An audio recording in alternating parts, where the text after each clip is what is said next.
Hello students, welcome back.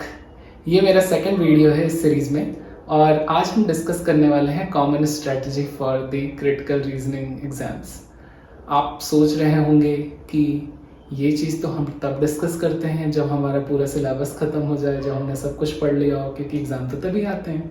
लेकिन यहाँ पे इसका एक पर्पज़ है और ये पर्पज़ है कि अगर हमने ये स्ट्रेटजी अभी समझ ली जो 80% ऑफ द टाइम क्वेश्चंस के लिए फिट बैठती है, तो हम आगे आने वाले अपने वीडियो में भी ये समझ लेंगे कि कैसे उन टाइप के क्वेश्चंस को हैंडल किया जाए।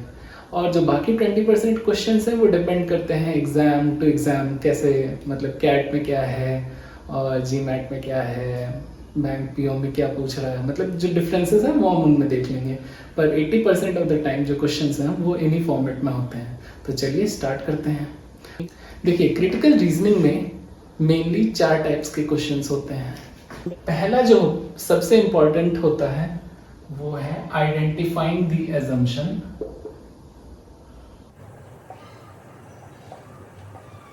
मतलब आर्गुमेंट में अजम्पशन जो होता है वो क्या है ये आइडेंटिफाई करना। दूसरे क्वेश्चन होते हैं स्ट्रेंथनिंग द कंक्लूजन, मतलब हमारा कंक्लूजन जो है वो और कैसे स्ट्रांग हो जाए। तीसरा होता है वीकनिंग द कंक्लूजन, मतलब हमारा जो कंक्लूजन है उसको कैसे वीक बना दिया जाए। चौथा मोस्ट कॉमन टाइप है ड्राइंग अ कंक्लूजन। ये 4 मेन टाइप के क्वेश्चंस होते हैं जो बहुत ही कॉमन होते हैं क्रिटिकल रीजनिंग के, और यही आपको घुमा फिरा के बाकी 20% में भी यही मिलेंगे या कुछ वेरिएशंस मिलेंगी। तो देखिए, एक चीज आप नोटिस कर सकते हैं, ये भी कंक्लूजन, यहाँ भी कंक्लूजन, यहाँ भी कंक्लूजन।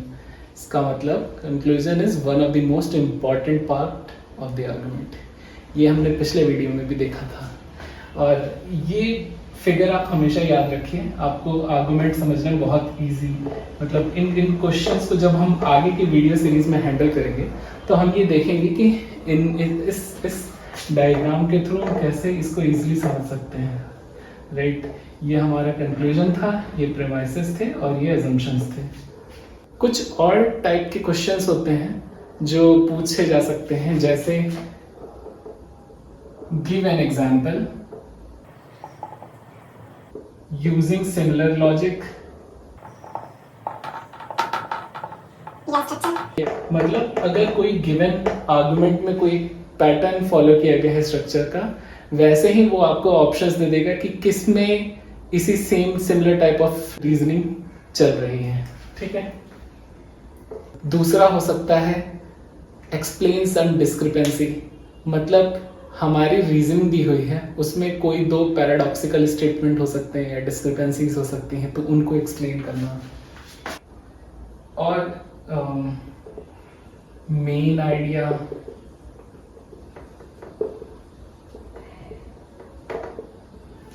और तीसरा इस टाइप के, जैसे कैट में पर्टिकुलरली ये क्वेश्चन बहुत पूछा जाता है, what's the main idea of this paragraph. तो कैट में एक डिफरेंस ये होता है कि इंस्टेड ऑफ स्मॉल आर्गुमेंट उसमें एक बहुत बड़ा पैराग्राफ दिया होता है और उन पे जो पिछले हमने क्वेश्चंस देखे उस टाइप के भी क्वेश्चंस होते हैं और एक ये भी क्वेश्चंस पूछे जाते हैं कि what's the main idea of this paragraph. तो इस टाइप के क्वेश्चंस को हम एक अलग वीडियो में ही डिस्कस कर लेंगे जिसमें कैट से जुड़े हुए सवाल देखते हैं। इस क्वेश्चन को समझने के लिए हमें एक वेल रिटन पैराग्राफ का क्या स्ट्रक्चर होता है वो समझना बहुत ज़रूरी है, और अगर एक बार हमने उसको समझ लिया तो ये क्वेश्चन बहुत इजी हो जाता है और आप जितना प्रैक्टिस करते जाएंगे आप उतनी ही जल्दी फाइंड कर सकते हैं कि हमारा मेन आइडिया क्या है पैराग्राफ में। तो ये कुछ और हमारे एग्जाम्पल्स थे जो पूछे जा सकते हैं। इसके अलावा और भी एग्जाम्पल्स हो सकते हैं, वो स्पेसिफिकली मतलब इन जो हमने 4 देख लिए हैं इन्हीं के वो वेरिएशंस होते हैं। देखिए, कई बार क्वेश्चंस बहुत ही स्ट्रेट फॉरवर्ड होते हैं जिसमें सीधे लिखा होता है find the assumption, draw the conclusion, strengthen the conclusion, weaken the conclusion. लेकिन कई बार ये डिस्गाइज्ड होते हैं किसी वे में, तो हम कुछ क्वेश्चंस स्टेप्स देखते हैं और देखते हैं कि क्या हम फाइंड कर सकते हैं कि वो किस टाइप का क्वेश्चन है। क्वेश्चन स्टेम क्या होता है? देखिए, आपको एक आर्गुमेंट दिया होगा क्वेश्चन में से, ठीक है, और फिर उस पर कुछ क्वेश्चन पूछा होगा। What is the assumption that author is making here, right? तो ये जो क्वेश्चन होता है इसको हम क्वेश्चन स्टेम कहते हैं। क्वेश्चन स्टेम मतलब ये हमारा क्वेश्चन स्टेम है। तो इस टाइप के क्वेश्चन स्टेम्स को ही देखते हैं कुछ। ये मैंने कुछ एग्जांपल क्वेश्चन स्टेम्स लिखे हैं और इनको देख के हम आइडेंटिफाई करने की कोशिश करते हैं कि ये किस टाइप के क्वेश्चंस हैं। पहला है, which of the following if true would most seriously weaken the conclusion of the argument above? तो ये weakening the conclusion टाइप है। दूसरा देखते हैं, which of the following if true would most strengthen the conclusion above? ये strengthening the conclusion type है। तीसरा देखते हैं, the argument above depends upon which of the following assumption? तो ये finding the assumption, identifying the assumption type है। चौथा है, which of the following conclusion which can most properly be drawn from the information above? यहाँ पे information conclusion आप draw करने की कोशिश कर रहे हैं तो ये ड्रॉइंग द कंक्लूजन टाइप है। और कुछ और एग्जांपल्स देखते हैं। All of the following if true would strengthen the claim about except, मतलब अगर जो भी गिवन है वो सारे स्टेटमेंट ट्रू हैं तो कौन सा उनमें से स्ट्रेंथन द क्लेम करेगा एक्सेप्ट, मतलब तीन, अगर चार ऑप्शंस हैं तो तीन करेंगे, एक नहीं करेगा। तो इस टाइप के क्वेश्चंस में एक्सेप्ट ना आप देखेंगे या तो बोल्ड होता है, हाईलाइटेड होता है या कैपिटलाइज्ड होता है। तो वो कहना चाहता है कि तीन करेंगे एक नहीं करेंगे। तो इस टाइप के क्वेश्चंस को आप हमेशा टर्न कर लीजिएगा कि which one of the following does not strengthen the claim, ठीक है। तो जहां एक्सेप्ट आए उस क्वेश्चंस को आप निगेट करके लिख लीजिए कि which one does not strengthen the claim. सभी करेंगे सिवाय एक के, तो which one does not strengthen the claim, इस टाइप से इसको चेंज कर लीजिए। देखिए एक चीज समझिएगा, अगर कोई चीज स्ट्रेंथन नहीं कर रही है तो इसका ये मतलब नहीं होता कि वो वीकेन कर रही है। वो ऐसा भी हो सकता है कि उसका आर्गुमेंट से कोई लेना देना ही नहीं हो, वो कहीं और रैंडम की चीज बोल रहा हो, इसका कोई लेना देना नहीं हो, तो ये भी हो सकता है। Which one of the following can be most reasonably inferred from the historian's statement? तो कौन सा हम इनमें से reasonably infer कर सकते हैं? तो ये जो infer करना है ये ड्राइंग कंक्लूजन टाइप है। देखिए एक टेक्निकल डिफरेंस होता है इन्फरेंस और कंक्लूजन में, जो मैं इस पर्टिकुलर क्वेश्चन स्टेम के आपको बताना चाहता हूँ। इन्फरेंस वर्सेस कंक्लूजन, देखिए क्या डिफरेंस होता है। मतलब ब्रॉडली आप ये कह सकते हैं कि यहाँ पे इसका मीनिंग यही है ड्राइंग कंक्लूजन, लेकिन एक टेक्निकल स्मॉल डिफरेंस होता है। इन्फरेंस होता है कि अगर कुछ गिवन फैक्ट्स हैं या कुछ गिवन प्रेमाइसेस हैं, उन प्रेमाइसेस से आप कुछ चीज लॉजिकली इन्फर कर रहे हैं, कुछ निकाल रहे हैं, तो वो हमेशा ही ट्रू होगी, ठीक है। मतलब अगर आपको प्रेमाइसेस P1, P2, P3 दिए हुए हैं, ये सब सही हैं, इनसे लॉजिकली आप कुछ निकालते हैं, तो ये जो कंक्लूजन है ये इन्फरेंस कहलाएगा। इसको आई लिख लीजिए, इन्फरेंस। और ये इन्फरेंस हमेशा ट्रू होगा। Given these statements this will always hold true. Conclusion के केस में क्या होता है कि जो क्वेश्चंस हमारे होते हैं दे कैन बी ट्रू और they can not be true, वो भी इन्हीं प्रीमाइसेस से ही मतलब मिलके बने होते हैं, लेकिन वो ट्रू भी हो सकते, नहीं भी ट्रू हो सकते। अगर ये सब ट्रू है और ऑथर ने कोई गलती नहीं की है कंक्लूजन ड्रॉ करने में, तो कंक्लूजन भी ट्रू होगा। लेकिन मोस्ट ऑफ द टाइम ऐसा होता है कि ऑथर जो आर्गुमेंट देता है उसमें कंक्लूजन ट्रू नहीं भी हो सकता, और इसी पे क्वेश्चन बनाया जाता है कि find the flaw in the conclusion, ठीक है। तो ये टेक्निकल डिफरेंस है। चलिए अब हम देखते हैं कि हमारी क्या स्ट्रेटजी होनी चाहिए क्रिटिकल रीजनिंग के क्वेश्चंस को लेके। मान लीजिए आपको एक आर्गुमेंट दिया हुआ है या आपको कोई बड़ा पैराग्राफ दिया हुआ है, तो आप उसे कैसे हैंडल करेंगे? सबसे पहले आप ये कर सकते हैं कि उसको रीड करिए, रीड द आर्गुमेंट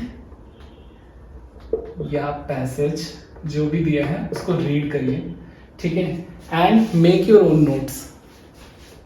यहाँ इसका क्या मतलब है? देखिए एग्जाम्स में क्या होता है, जैसे कैट का ही एग्जाम ले लीजिए, इतना बड़ा क्वेश्चन दिया होगा कि अगर हम उसको नहीं ठीक ढंग से समझ पाए और क्वेश्चंस को हमें आंसर करना है तो हम उसे एक बार पढ़ेंगे, 2 बार पढ़ेंगे, 3 बार पढ़ेंगे, और हमारे पास एग्जाम्स में इतना टाइम नहीं होता है, गिवन कि इतना प्रेशर होता है कि हम उसको बार बार पढ़ सकें। और ये एक क्लासिक गलती है जो हमारा टाइम वेस्ट कर देती है। इसको हमें अवॉइड करना चाहिए। तो उसके लिए हम क्या करेंगे, जब भी आर्गुमेंट या पैसेज पढ़ेंगे तो अपने शॉर्ट नोट्स बना लेंगे ताकि उनमें से जो एक्चुअल इन्फॉर्मेशन है उसको हम ट्रैक रख सकें, ठीक है। और अगर मतलब हमारा जो इन्फॉर्मेशन एक्सट्रैक्ट किए हैं इनसे ही हम सारे क्वेश्चंस को आंसर कर लें। ये कैसे करते हैं, चलिए इसको देखते हैं। मान लीजिए आपको एक पैसेज दिया हुआ है, the increased concentration of salt in the bay which is the result of recent droughts and high temperature will cause many fish to die। आपने पढ़ा, आपने ये देखा, इसको ऐसे बना सकते हैं कि increased concentration salt, ठीक, which is the result of recent drought and high temperature। तो आप यहां कर सकते हैं drought plus high plus temperature high, drought and temperature high, it resulted to increased concentration salt, this will cause many fish die। Shrimp however can tolerate high salt level, shrimp tolerates high salt, shrimp industry will not be hurt, therefore shrimp not hurt। ये हो गया आपका। हमने इसको ऐसे summarise कर लिया कि drought plus high temperature, high पहले लिख लिए, ये मेरे सिंबल्स होते हैं, इंक्रीज, डिक्रीज, हाई, लो, ये इंक्रीज के लिए, हाई के लिए, अप के लिए, और ये डिक्रीज, लो, इस इनके लिए ये सिंबल्स हैं। तो drought plus high temperature leads to increase concentration of salt, it leads to fish dying. Shrimp tolerates high salt level, therefore shrimp not hurt. अब श्रिम्प आप समझ गए। अब देखिए जब भी इन पैसेजेस को आप पढ़ते हैं तो आपको एक शॉर्ट टर्म मेमोरी चाहिए होती है, और हमारे शॉर्ट टर्म मेमोरी में हमें पता है कि ये श्रिम्प मतलब यहाँ श्रिम्प इंडस्ट्री की बात हो रही है, तो इसको लिखने की जरूरत नहीं है, as long as you can remember it.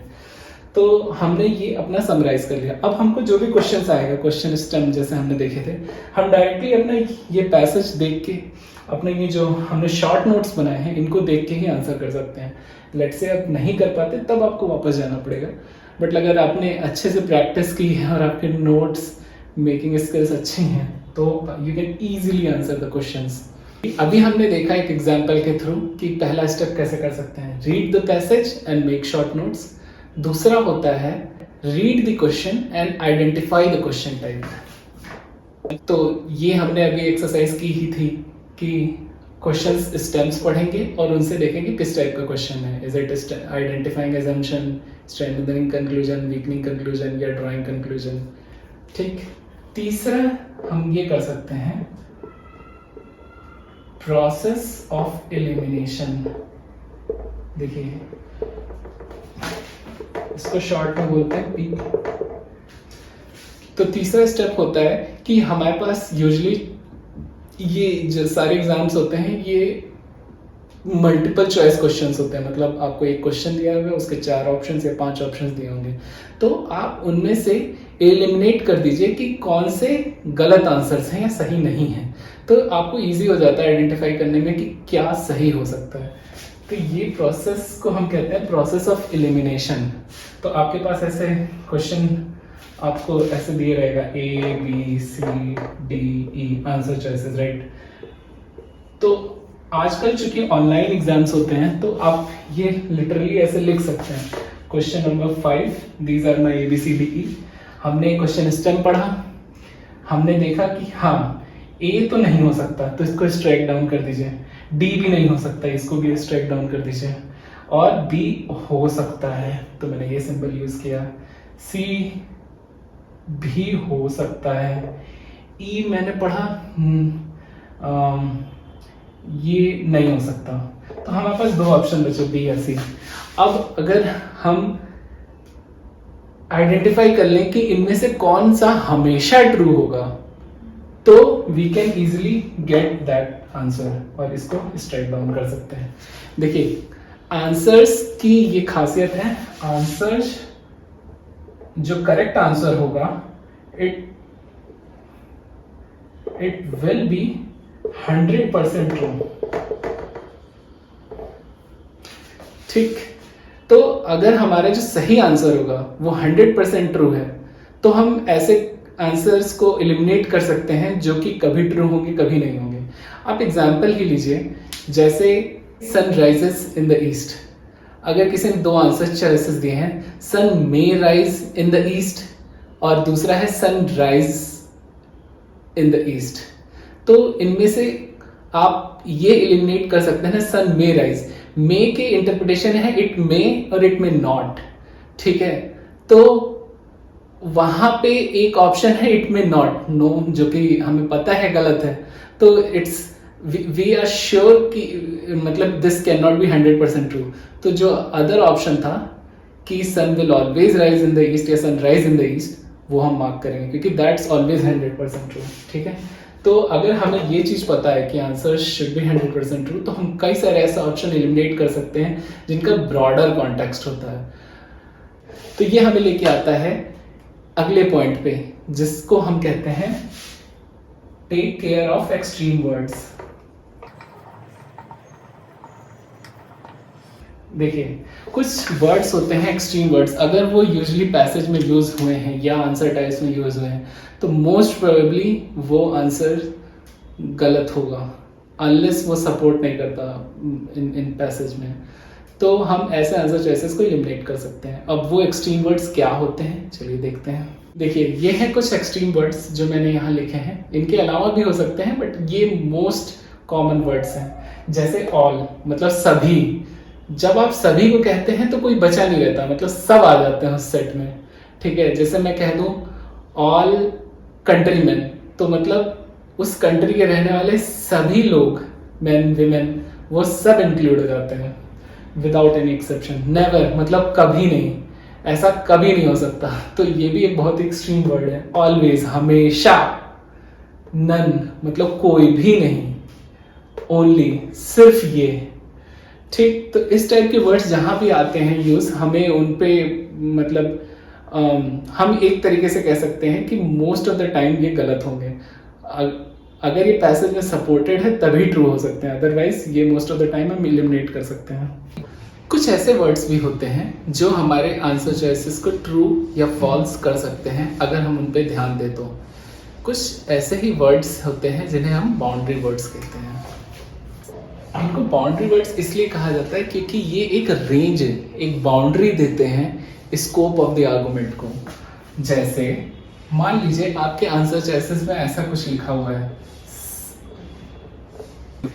जैसे ये लिखा हुआ है सम ऑफ द जजेस डिसएग्रीड, तो यहाँ जो सम वर्ड है इसको अगर हम एक मिनिमम लिमिट तक लाना चाहें तो सम में क्या होता है, सम मतलब मिनिमम 1 होने चाहिए और मैक्सिमम मतलब सब हो सकते हैं। तो मान लीजिए अगर टोटल नंबर ऑफ जजेस किसी पैनल में 5 थे तो सम अगर मैं कहीं यूज करता हूँ तो इसकी टेक्निकल मीनिंग देखिए नॉर्मली हम किसी भी वर्ड्स को अपने नॉर्मल यूसेज में कई बार कहते हैं तो उसकी क्या मीनिंग होती है वो हो सकता है डिफरेंट हो, लेकिन एग्जाम्स में इस चीज की टेक्निकल मीनिंग पकड़ना बहुत जरूरी है।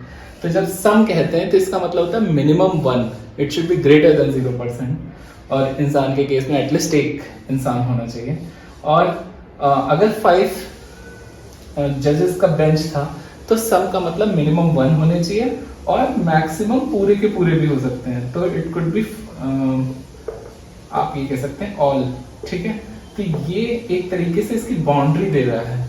ठीक है, तो अगर आप ऐसे वर्ड्स को जो आंसर चॉइसेस में दिए हुए हैं और जो इस टाइप के बाउंड्री वर्ड्स हैं उनको स्ट्रेच करके लिखिए, एकदम लोअर लिमिट पे लेके जाइए, एकदम हायर लिमिट पे।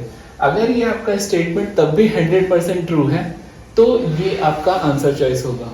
ठीक है, हो सकता है, लेकिन अगर ऐसे स्ट्रेच करने पे कहीं पे भी ये आंसर चॉइस को ट्रू नहीं करता है तो डेफिनेटली ये आंसर नहीं होगा और हम प्रोसेस ऑफ एलिमिनेशन के थ्रू इस आंसर को हटा सकते हैं। तो आइए कुछ ऐसे ही वर्ड्स देखते हैं। देखिए, ये हैं हमारे कुछ बाउंड्री वर्ड्स जो अगर आंसर चॉइसेस या प्रेमाइसेस में कहीं भी यूज होते हैं तो उनको हम स्ट्रेच करके देख सकते हैं कि हमारा आंसर क्या 100% ट्रू तब भी है, अगर नहीं है तो हम उसे इजीली एलिमिनेट कर सकते हैं। तो जैसे हमने अभी देखा था सम की लोअर लिमिट अगर नंबर है, जैसे इंसान है, तो मिनिमम 1 होना चाहिए, मैक्सिमम कुछ जितने भी टोटल दिए होंगे वो हो सकते हैं। राइट, परसेंटेज के टर्म्स में बात करेंगे तो it should be greater than 0% और मैक्सिमम आपका 100% जितने हैं सब आ सकते हैं। फ्यू की बात करें तो अगर फ्यू की टेक्निकल डेफिनेशन देखें तो इसका मतलब होता है मिनिमम 2 लोग होने चाहिए, मैक्सिमम सभी हो सकते हैं। ठीक है, तो जब अगर आप कहते हैं इस एग्जांपल से few people were present in the meeting, तो आप इंश्योर कर रहे होते हैं कि मिनिमम 2 लोग तो थे ही थे। ठीक है, और फ्यू का मतलब सभी भी हो सकते हैं जो भी सैंपल सेट आपने लिया था। सेवरल, अब सेवरल की टेक्निकल मीनिंग ये है कि मिनिमम 3 पीपल होने ही चाहिए और पूरे मैक्सिमम हो सकते हैं। ठीक है, तो ये नॉर्मली हमने ये चीज़ें अपने इंग्लिश में जो पढ़ते हैं वो यहाँ पे अलग होते हैं एग्जामिनेशन टर्म्स में। अगर आप एनसेट उठा के देखें तो वहाँ आपको इनकी टेक्निकल डेफिनेशन मिल जाएगी कि इन वर्ड्स की एक्चुअल मीनिंग क्या होती है। ठीक है, मेजॉरिटी या मोस्ट, इसकी मिनिमम लिमिट ये है कि ग्रेटर देन 50% होना चाहिए। मतलब जो भी जिसकी भी हम बात कर रहे हैं सैंपल सेट की, उसका 50% से ज़्यादा होना चाहिए। जैसे इलेक्शन में ही एक पार्टी जो मेजॉरिटी होती है वो अपना गवर्नमेंट बनाती है। ठीक, तो मेजॉरिटी कहने का मतलब अगर 400 सीट्स हैं तो उसमें आपको ग्रेटर देन 200 यानी 201 भी लेके आ गए या आप 400 लेके आ गए, दोनों ही केस में you will be called a majority. तो minimum you have to cross the 50% marks, maximum you can reach to 100%। Sometimes में सम आता है तो आप एक तरह से समझ सकते हैं कम से कम एक बार तो हुआ ही होगा चीज, और मैक्सिमम कितनी बार भी हो सकता है। ठीक है, परसेंटेज, अब अगर परसेंटेज की बात करते हैं तो हम एब्सोल्यूट नंबर्स की बात नहीं करते हैं। जैसे अगर इंडिया की पॉपुलेशन मान लीजिए 1 बिलियन है, मान लीजिए, तो अगर मैं कहूँ it has increased in the next year, तो इंक्रीज 1 का भी हो सकता है या अनदर 1 बिलियन का हो सकता है। ठीक है, तो हम एब्सोल्यूट नंबर्स नहीं बता रहे, लेकिन एक तरीके से हम इसको क्वांटिफाई कर सकते हैं कि ऑलमोस्ट आप ग्रेटर देन 0% इंक्रीज कर दीजिए या 100% कर दीजिए। ठीक है, तो ये इसका एक स्कोप बताता है। तो बेसिकली ये सारे ही जो वर्ड्स हैं बाउंड्री वर्ड्स, ये डिनोट करते हैं कि हमारा आर्गुमेंट कितना ब्रॉड है और कितना ससेप्टेबल है रूल आउट करने के लिए। ठीक, तो इसको ध्यान रखिएगा और ये पूरा ही लेक्चर जो है इसको आप सेव करके रख लीजिए, एग्जाम से पहले एक बार रिवाइज कर लीजिएगा तो काफ़ी हेल्प मिलेगी आपको। Thank you for watching.